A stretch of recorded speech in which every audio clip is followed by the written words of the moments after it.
Monsieur le député de Chambly et leader adjoint de l'opposition officielle. Monsieur le Président, Radio-Canada nous a confirmé hier la proximité entre les entrepreneurs en construction et la caisse électorale du Parti libéral. Le candidat du Parti libéral dans le comté de Masson a révélé que l'entrepreneur en construction Luigi Salvatore lui a remis une liasse importante d'argent comptant, et ce, en contravention avec la loi électorale. Ce cas s'ajoute à celui des entrepreneurs Frank et Paolo Catania, dont la famille et les proches ont versé plus de 150 000 $ à la caisse électorale du Parti libéral, en partie d'une manière illégale, et dont les entreprises ont obtenu, quel hasard, tous les contrats de l'arrondissement Verdun de 2006 à 2009. 26 contrats sur 26, Monsieur le Président. Pas 50 pas 80 100 de tous les contrats de l'arrondissement de Verdun. Monsieur le Président, est-ce que c'est cette grande proximité entre les entrepreneurs en construction et le Parti libéral qui explique le refus obstiné du premier ministre d'instaurer cette commission d'enquête que tous réclament?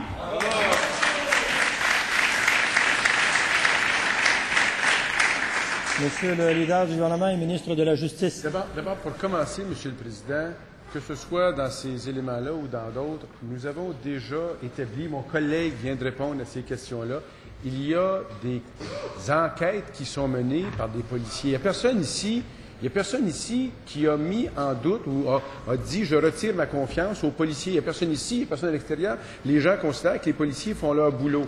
Ce qu'il faut, c'est donner des ressources appropriées pour mener des enquêtes dans des dossiers comme ceux-là. C'est ce que le gouvernement a fait depuis un an, a rajouté des fonds. On ne peut pas conclure, parce qu'on donne des ressources aux policiers qui ont pour mandat habituel, usuel, de faire des enquêtes, que c'est parce qu'on ne veut pas le savoir, Monsieur le Président. On donne tous les moyens pour que nous puissions découvrir ces éléments-là.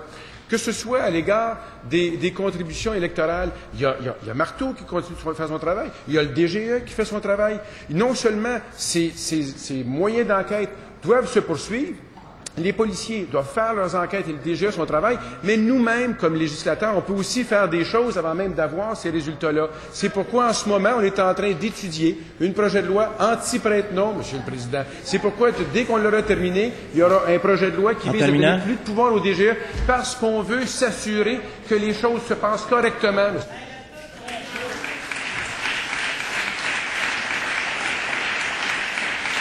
En complémentaire, Monsieur le député de Chambly et leader adjoint de l'opposition officielle. Monsieur le Président, devant tout ce qui se dit et s'écrit sur la caisse électorale du Parti libéral, l'ancien président du Parti libéral, Robert Benoît, s'est dit déçu de la réaction du Parti libéral qui consiste à toujours nier les faits et a dit qu'il faudrait une enquête en profondeur sur la famille libérale elle-même. Quand c'est rendu qu'un ancien président du Parti libéral dit qu'il faut enquêter sur le Parti libéral, il me semble que ça commence à être grave. Monsieur le Président, est-ce que ce sont ces dommages collatéraux potentiels sur son parti qui poussent le gouvernement libéral à refuser une commission d'enquête?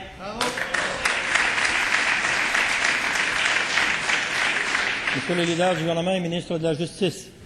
Monsieur le Président, je ne sais pas combien de fois il faut le dire pour qu'on puisse s'apercevoir que le gouvernement, depuis un an, a mis tous les moyens en place dans plusieurs ministères, au transport, à la Commission de la construction, à la Régie du bâtiment, aux affaires municipales et évidemment à la sécurité publique, on le sait, plein de nouvelles ressources, plein de moyens pour qu'on puisse savoir ce qui se passe et qu'on puisse corriger le tir s'il y a à être corrigé, mais surtout, Monsieur le Président, pour que ceux qui commettent des actes qui sont illégaux, commettent des crimes, qui soient poursuivis.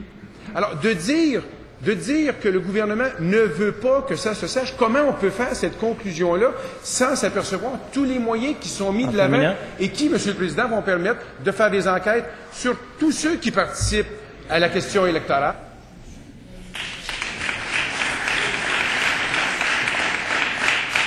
Le député de Chambly et leader adjoint de l'opposition officielle. En deuxième complémentaire.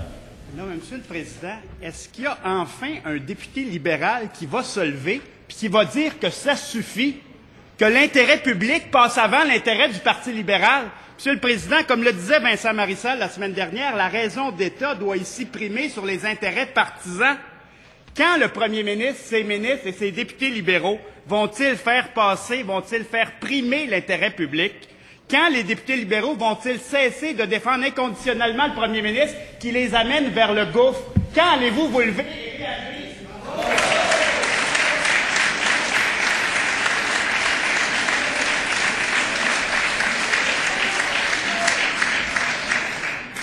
Monsieur le leader du gouvernement et ministre de la Justice. que nous avons confiance aux policiers parce que nous avons mis les ressources nécessaires pour que le travail puisse se faire, Monsieur le Président?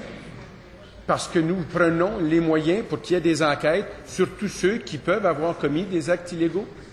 Que ce soit les 500 000 $ de Guy Chevrette, les 13 000 de Richard Lehir ou les 4 ou 5 autres candidats qui ont été mentionnés, que ce soit ce qui a été identifié comme les requêtes ou le recours au prête-nom au Parti québécois dans l'enquête Moisan, Monsieur le Président, il y a des enquêtes qui se mènent... Monsieur le leader du gouvernement. Un instant. Un instant. S'il vous plaît. À ma gauche, vous avez eu l'occasion de poser la question. Je pense qu'on était en droit de s'attendre à la réponse. Dans l'ordre, dans le calme, dans le respect. Monsieur le ministre. Président, c'est pas un buffet. On choisit pas, il y a un coupable ici, puis il y a un innocent là. Il y a des enquêtes qui se font. Lorsqu'il y a des informations, les policiers font des enquêtes et ils vont poursuivre les gens. Lorsqu'il y a de la preuve. Alors, c'est pas une question d'appartenance politique. C'est une question, s'il y a des allégations, il y a des poursuites, il y a des coupables. Et c'est pas l'opposition qui va décider qu'ils sont coupables.